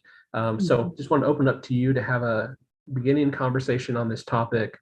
So I guess I'll go ahead and stop there and open up for the committee to have discussion on this area. So the idea here would be to find something that would motivate the schools that are providing the addiction curriculum to get accredited, so their students could fast track into the license. Because looking at the list, we've got one down at Ottawa that's on the list on this particular piece. And so, you know, and unless that increased, then there wouldn't be any change to your work at all from an addiction counselor licensing standpoint, correct? Am I saying that wrong? That's just, so it's a question, I guess. So basically, for some of the other professions, how they have it in their statutes and regulations is they say, when an applicant applies for licensure, we look to see, do they come from a school that's been accredited by the national accrediting body? And so then we do that type of analysis. And if they do, we see that they have met the certain standards by the national accrediting body, and we can advance them to the next step in their licensure application. If they don't, then we have to apply a list of requirements that have been determined by the board and put into regulation. For the addiction counseling profession, the requirements are currently just in regulation for us to apply. So when we get individuals from programs that haven't been approved by the board before, we have to essentially start a comprehensive analysis of that program and the coursework for the individual. So it takes a little bit of time. It's a lengthy process. If there was a national accrediting body that was appropriate to be named, it really depends if we changed what we currently have as the requirements for licensure, or if we named a national accrediting body to go along with the current requirements. Because if we did it that way, then you would look to see, does the individual come from a program that is recognized by the board as appropriate as a national accrediting body? And then if so, we can advance them. And then otherwise, we can use the existing requirements and regulation to see, do they meet those requirements? So it would essentially be two different tracks. And so we could fast track the ones that have been already accredited by the national accrediting body, and then it wouldn't make any change with our current process. And then as a future discussion point, you could look to see, should the requirements and regulation be adjusted to be in line with what the national accrediting body recognizes, but that's kind of another possible part of this conversation. It does not have to be part of the conversation, but that is another thing that could be discussed. So, and another way, Jason, that would help is people coming from out of state. There's a lot of people who get their education out of state, and this would help fast track more people.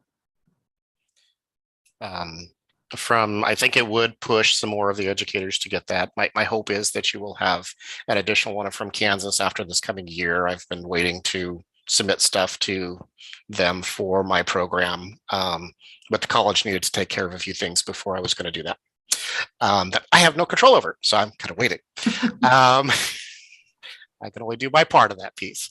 And my review of the standards from that particular accrediting body, which it is growing from my looking at it as far as the number of schools that are doing it, that get that accreditation. Is it ever going to be as large or as comprehensive as, say, KCREP for the counseling? Probably not. I think it's just a smaller group of schools that provide this type of education. So it's always going to be a smaller group that may do that. And those that are other behavioral health that include addiction, do they find it worth their time and money and energy to add that national credential to it for sale, for selling their programs? But it would help standardize it. It might require us to relook at the standards that we have. That organization it's kind of associated with NADAC, but it's also part of the ICRC components. So they have both ideas. And if you guys are familiar with what the ICRC states do and what NADAC kind of states do, which Kansas is kind of a NADAC state versus Missouri, which is an ICRC state, there's some variations in the required education. So some of the things that we used to do around infectious disease or specifying cultural components are in those requirements, which are not in the Kansas ones. So there could be some significant differences. And honestly, I don't recall what they are right now. I'd have to go back and look more in depth, but I think it would make it easier for the board for sure, and easier for students that are coming from elsewhere. That may have been practicing elsewhere, because I've had a number of people inquire for student stuff that are, they've been in practice for 20 years somewhere else and have a degree, and they can't do it in Kansas because of the very specific courses that we require of them, which there's some variations. So I think it would probably help. Do you guys have a sense, like with when they started requiring they did this for the professional counselors, did it speed that up for you guys with the KCREP accredited ones? Because I know Kansas wasn't always a KCREP accredited focus state. Yes, it did speed it up. All we have to review now is coursework. Okay. By the way, I mentioned earlier that there's the 2 professions that don't have a national accrediting body recognized by Kansas right now. Food for thought, there was a recent announcement by the APA that they are working on standards for accreditation of master's level psychology programs. So that's going to be released, I believe, next fall. And so if Kansas were to adopt that for the master's level psychology, if those align with what we believe are appropriate, then all 6 of them would have a national accrediting body if Kansas adopted that one. So it would just be the addiction counseling profession that we didn't recognize one. So this conversation is helpful. It's helpful for us to be able to hear from you all in terms of looking at different accrediting bodies to see what's appropriate. But in terms of having an accrediting body, that would definitely help us out tremendously in terms of our license processing times and our ability to do that quickly. So, David, when you were looking through, I'm trying to remember. I don't think I found another one that had much robustness to it for the addiction counselor education piece, another national body. I don't think there was another one. I think that's the only one that's out there right now. I don't know if you encountered any others. I didn't really encounter any others. Okay, that's what I was thinking. David, you're waiting on someone from InCase to get back, or INSAC to get back to you. Is that right? Yes. So their materials say that they are one of 2 that accredit. So maybe you can ask them who the other one is. Okay. It might be in the manual, actually. So again, great discussion. I think this is a good thing for just all the way around. The Ottawa, by the way, that's for Arizona. It does not say Kansas, so I'm assuming it wouldn't count. Ottawa, Grand Canyon. There's Oh, is that what it is? Ottawa, Grand Canyon? I think no, those are 2 different ones that are in there that we get a lot of applications from. Oh, sure. But this Ottawa University on here says Arizona. Okay. So I'm assuming it wouldn't work, even if we allow it. The interesting thing with that one, Deb, is Ottawa's addiction program is housed out of the Arizona location as far as most of their staff. But they do technically offer it in all locations because most of it is primarily online as well. So just, okay. Yep. I'm sure they would jump through the hoops if the board said, we'll Sure. do that. They would, Yeah. they would add Kansas to their list. And I'm sure it would probably be relatively easy to do so for them. Okay, great. All right, we have 15 or so minutes for the next item, possible new license types. So you have one last handout in your packet. So Most everyone in the call is very familiar with. in this document, I was provided, this go back several years, that makes references to counseling assistants and alcohol and drug abuse counselors. This was back during a time period where a lot of that was underneath SRS. We were contacted by one of our board members asked, is there any interest in the advisory committee discussing possibly considering opening up different types of licensure for something that would be sort of lower than the bachelor level LAC type license. And the documentation here talks about a counseling assistant type of position. The language right now for the addiction counseling, I believe, requires there to be 21 years of age for that. In this documentation, it talks about being 18 years of age. I don't know a lot of the history as far as the change in age and different things like that. I'm not sure if it affects things like insurance or anything like that, but I thought it would be helpful for the advisory committee maybe to open up a conversation on this topic broadly. Now, I did notice that accrediting body we were just discussing, they accredit 4 different levels of addiction counseling license, and one of them is an associate level. So that these kind of play together a little bit in that sense, if there was interest in looking at sort of a lower level license than the bachelor's. But I thought I would just provide this document to you so you could look to see.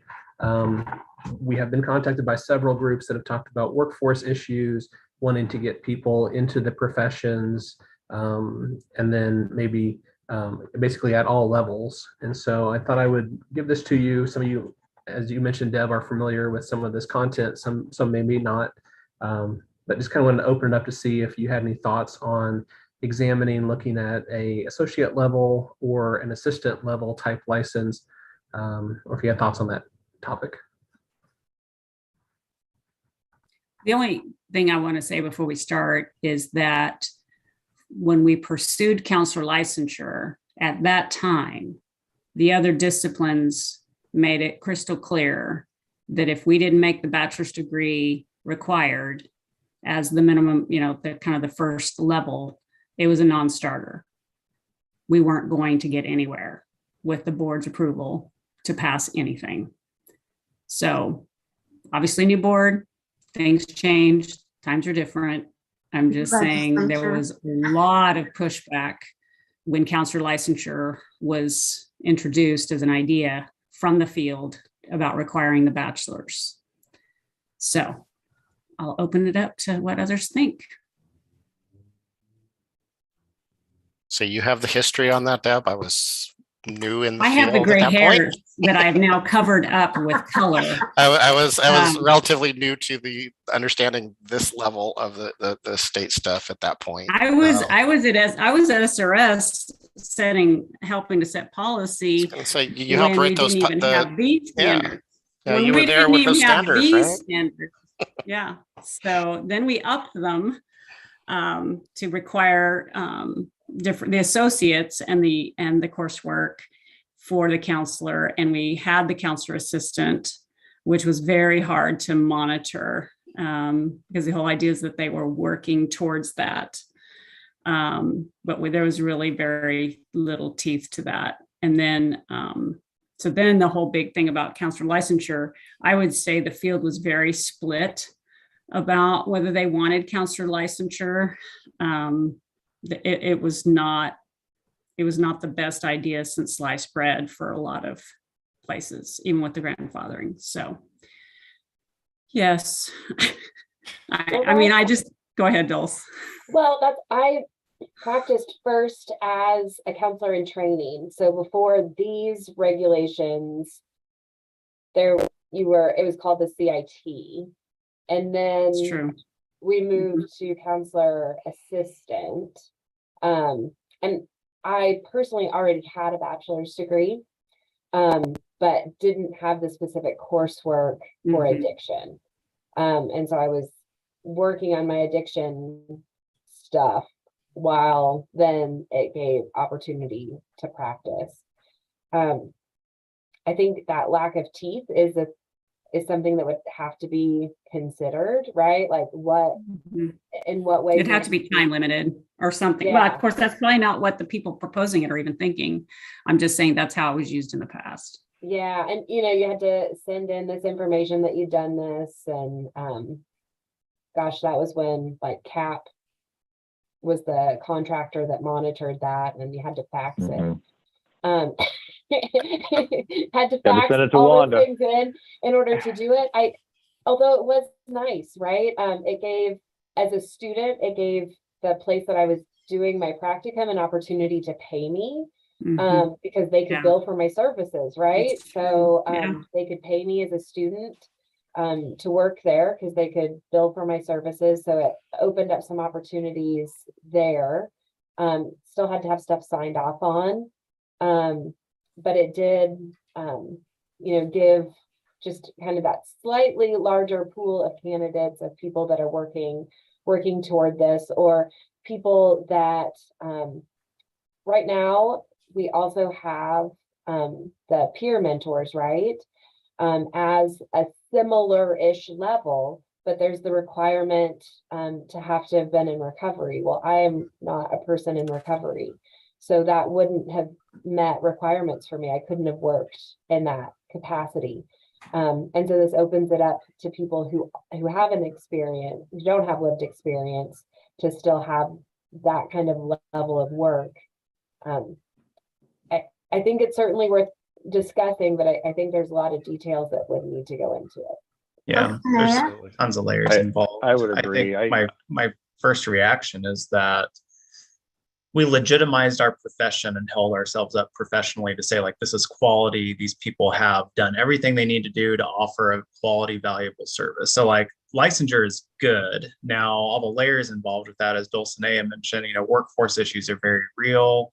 I think it's great we have peer mentors, but yeah, I couldn't qualify as a peer mentor. So do you have a certification for people who are in training and leading up towards that licensure? Because we could pay them if we could have some supervision components intact to bill for some of the things they're doing. What does the state of Kansas say via KDADs or the payers to allow this flexibility? So when we do pay for this staff to fill an open position and they have all the supervision requirements in place, that we could do something with that staff and it would lead to a benefit to our patients and our agency. So tons of layers. I like the idea of having this thing here.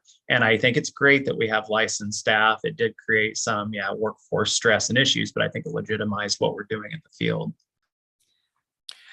I think there's a number of directions this could go, and I'm curious when that pushback that they got with the initial licensure piece would, now that you have this move from CAP, which was a different type of organization, to the licensing board, would the board be more, and the other professions be more open to it now that there's a more structured regulating body, I guess would be one way to put it,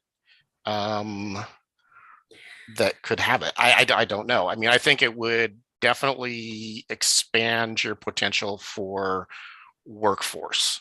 I can tell you, I get a lot of phone calls, and as soon as I say, well, Kansas requires a bachelor's degree, click. They're not interested because they're sitting there going, I can't do 4 years. I can do 2, I can get an associate's, I can get started. And I think once they get started, they'd be more likely to move to that next level when they hit whatever ceiling's created. But, definitely a lot of things there. But I'm wondering if that might help ease some of the other professions' angst about that associate level in training assistant counselor. I mean, that would be another potential direction if you're wanting to go to regulating them as like an assistant counselor and they're doing most of the stuff, and you wouldn't necessarily have to force the 1 year, 2 year. Right. Yeah, I think we would have to consider it as a terminal, I know on Missouri side, their first level is a year. They've got to move forward. Their second level, they can stay at that assistant level indefinitely. Yeah. at their second level before they become a certified counselor full on. So there's, precedent in different places for doing it multiple ways. I'd be okay with it. Working for a community college, I'd definitely be okay with it.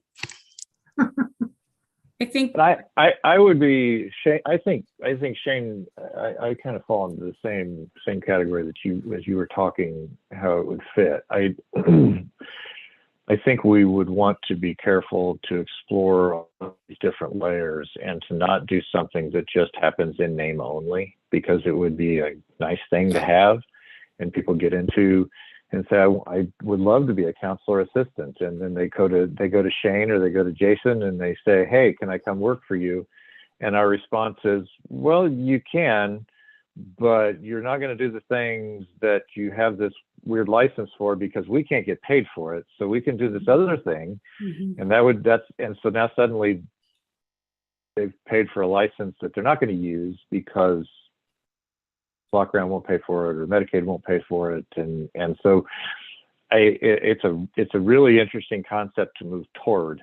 I think before we would go into it, I think we would need to just have some assurances to the field that we're not trying to open something up that people are going to get in and then say, well, great, now what? And there isn't anything there to follow it up with. Because Dulce, you're right. Back when we had the counselor in training, I mean, it was a wild, wild west in our field. There was no accountability for anything. I mean, we could bill for anybody to do whatever we wanted to do. And that was the whole point of licensure. You kind of avoid that thinking.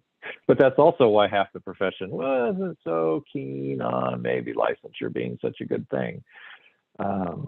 So I think if there was a way that we could put something in place that we knew would have some actual real reward for the work, you got to have kind of both and there in this one. Well, and kind of thinking of like what Jay said and Shade and Dulcinea has said. So I started out app certified because I had a degree. And so I was able to just fill out some paperwork and then I was app certified. I don't have a background in recovery. I'm not, that was kind of my introduction. And then when the state decided to allow for counselors to become licensed, it was kind of like, oh my gosh, a lot of people kind of dropped out because they didn't have a degree, because there were a lot of stipulations, kind of getting that bachelor's level to at least start having those requirements in place. And then, kind of thinking about where we're at now in the field. I mean, I'm a professional counselor, and even to start off at the lower level per se, you have to have a master's. There's no bachelor's for professional counselors. And so I think if we're going to kind of go that route, I've always kind of made the joke that, addiction counselors are kind of like those redheaded stepchildren. We kind of have to keep trying to play catch up with all of the other licensures. I just would really want to have a, really in-depth discussion as far as with what would be the basis of having an 18-year-old versus a 21-year-old, having the ability to have this particular license. They'd be fresh out of high school. So what would they be, capable or eligible to do? And then looking at, Medicaid, and would they be willing to pay for that? I think that it could possibly, looking at the workforce, be maybe an area to explore. But I think there's still a lot of holes we'd have to be mindful of. I know some places, when I wanted to get my master's in counseling, I had worked at ComCare, and one of the, I believe it's like one of the stipulations is if you, were pursuing this degree or pursuing this licensure, you would have to give back time if they were going to pay for that. So would an agency be willing to further someone's education if they were, willing to stay bound to that company? So I think there's just a lot of holes that we'll try to fill, because I know Michael's made this comment about staying consistent across each licensure. So if this were something we were to consider, what are some of the other boards looking at? I mean, the only one I can think of would be the social workers, because you can have you can be an LBSW. I know professional counselors, you have to have a master's in order to do any type of practicing, but I know on the social work level, that might be a Dulcinea question. You can practice with a bachelor's, or at least have a license as a bachelor on the bachelor level side. So that would be kind of my question. I don't know if I would feel as comfortable if I were, a director of an agency, having an 18-year-old, who is going through this process and able to do that. But I could see Shane's, ability of, we can get paid for it if we have somebody that might be a, addiction counselor in training, doing some things, or case management of some sort. Yeah, and there's even now at our agency, so I think of like the medical, like getting into hospitals and stuff, and the cost of what it takes to go to school, and agencies saying, hey, we support you if you stay at our agency, for 5 years after you complete your degree or whatever. So in our current setting, I think about like a peer mentor. If a peer mentor says, hey, I want to apply for financial assistance through CKF, I'd like to get my counseling degree, and we agree to that and we pay for it, and they essentially like work that off over time. So they get credit, dollars of credit per month as they work for our agency to pay that off, or they owe it back. But let's say that person leaves right after they get their degree or a year after they get their degree. Then you're in this space that says it's only as good as how much you're willing to push on it in court. And you're going to spend at least $10,000 to step into that arena or more. So like a lot of times you say, okay, well, like fair enough, you don't have to stay for 5 years. Let's just let it go. So there's interesting things there too, as you break it down and say, you're required to stay at our agency. If we support you through this process, we'd like you to stay for X number of years or till you work it off or pay it off. It gets complicated. I'd say more often than not, you just have to weigh the benefit of really pushing on that thing and saying, well, we're holding you accountable to this contract you signed, versus like a physician who has like tens and tens and tens of thousands of dollars of, educational loans, things that have been supported. So anyways, just some thoughts. One comment on that. It was talked about the social workers, the bachelor's level social work. So about 20 years ago, the BSRB did license associate level social workers, and that was removed in terms of new licensure, but we still have a small group. We have a group of about 8 people that continue to renew that associate level social work license. So the Social Work Advisory Committee has recently discussed whether it be appropriate to look at reopening that level of licensure, the associate level social work license for that profession. So just want to let you know about, for comparative purposes, some of their conversations. And, I think that makes some sense. I sense a movement towards, peer support started it for less formal training, having more individuals providing different levels of care, all that kind of stuff. And I think we're seeing some of that come back, partly because of the needs in behavioral health and requiring a master's just across the board. Is that truly needed to do all the different levels of what we do? And, CIT or associate level kind of component might be useful for those who are working to, just expand even case management level types of individuals. Because I don't know how many agencies still just require bachelors for that as well, or if they're opening that up. And if there was a way that was also regulated, that might be something agencies would be interested in. I don't know. That's a little bit removed from the practice end of this at this point in my career. So I don't know what that market looks like. Great discussion. I think one of the things I just want to remind folks is that whatever we decide to do, or whoever, the legislature, it impacts the broader field, not just larger agencies where you have a lot of oversight and that kind of thing. I mean, where you have these lesser, if you will, credentials, you will have your private practice, your mom and pop shops, potentially turning over a lot of work over to these folks. That's just how it is. So we have to be mindful kind of, I think, of the floor that we're creating and what kind of protections are in place to kind of oversee some of that beyond, well, they've really done something egregious and so somebody made a complaint kind of thing, right? So those are some of the head scratcher pieces. And because frankly, it was probably a lot of folks in those settings that disliked the requirement for the bachelor's degree the most. more than your larger agencies who, have other disciplines working for them or see the value of raising that bar. The second thing is just, it was kind of definitely a head scratcher, and I think we've talked around it, is just what is the scope of practice that we would recommend for this, which definitely, I guess, tends to create those boundaries in a way, at least in terms of law, of what they are allowed to do and what they're not allowed to do. And how does that then help everyone, help people want to do the work, help the agency get the work done. So that's the other thing. So right now, the bachelor's level can do everything except diagnose.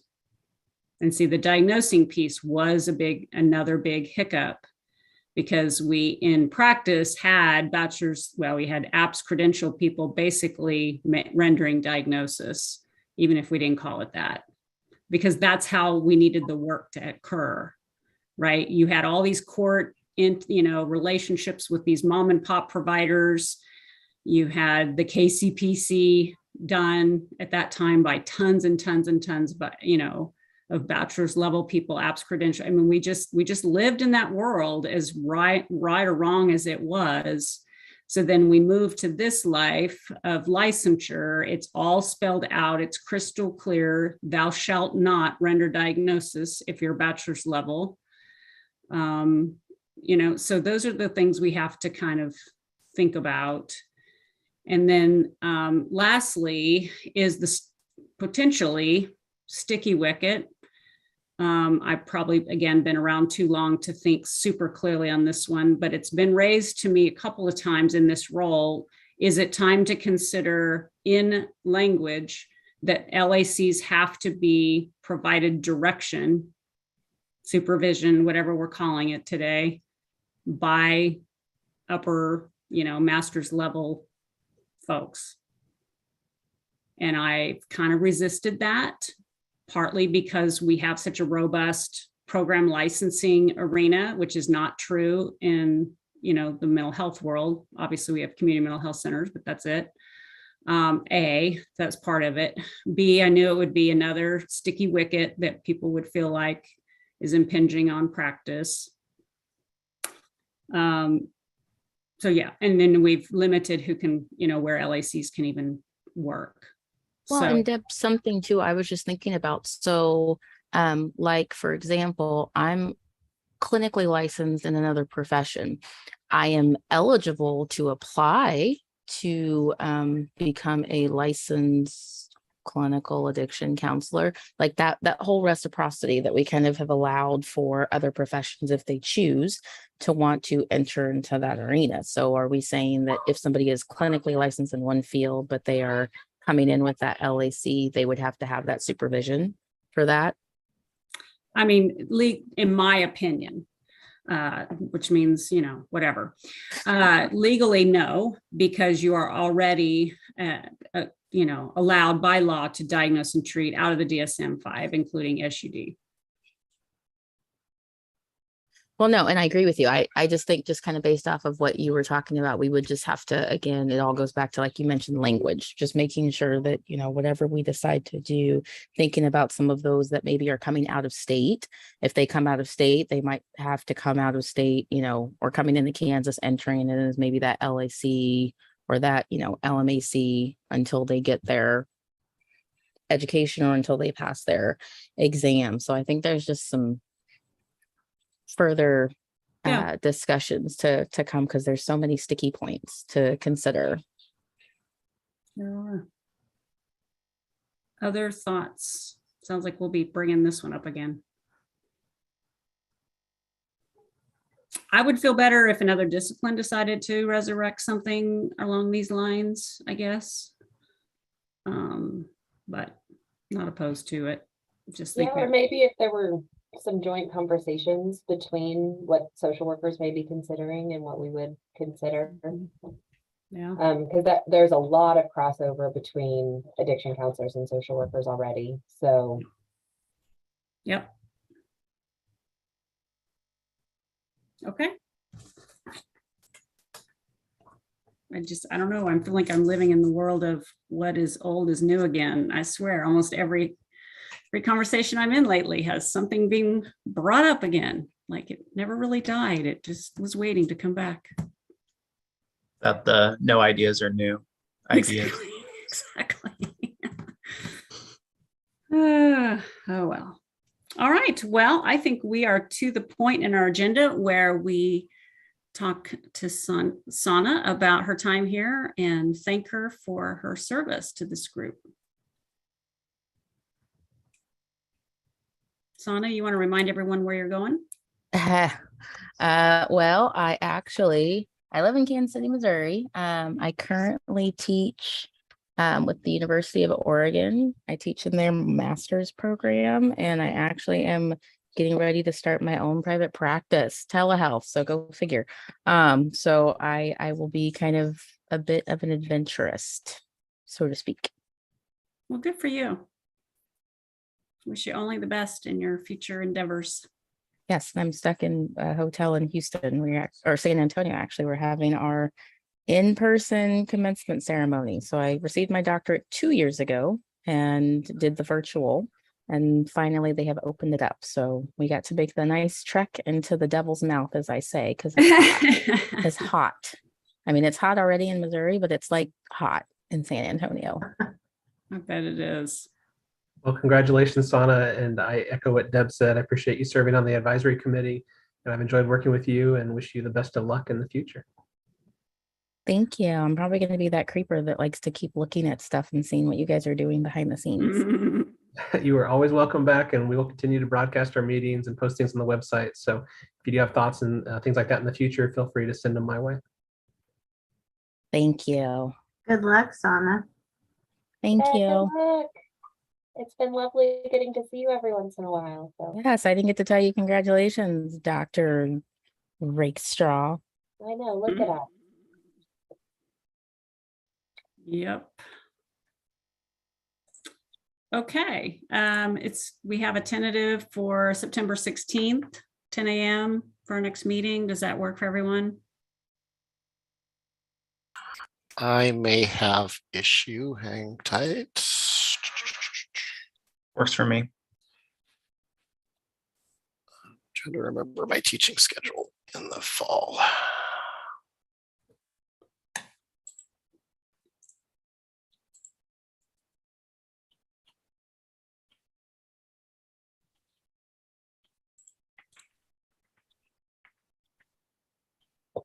I've got to jump off and grab lunch before my next meeting pops up here in a few minutes. So I'll see you guys later. All right, thanks, Shane. Bye. Bye.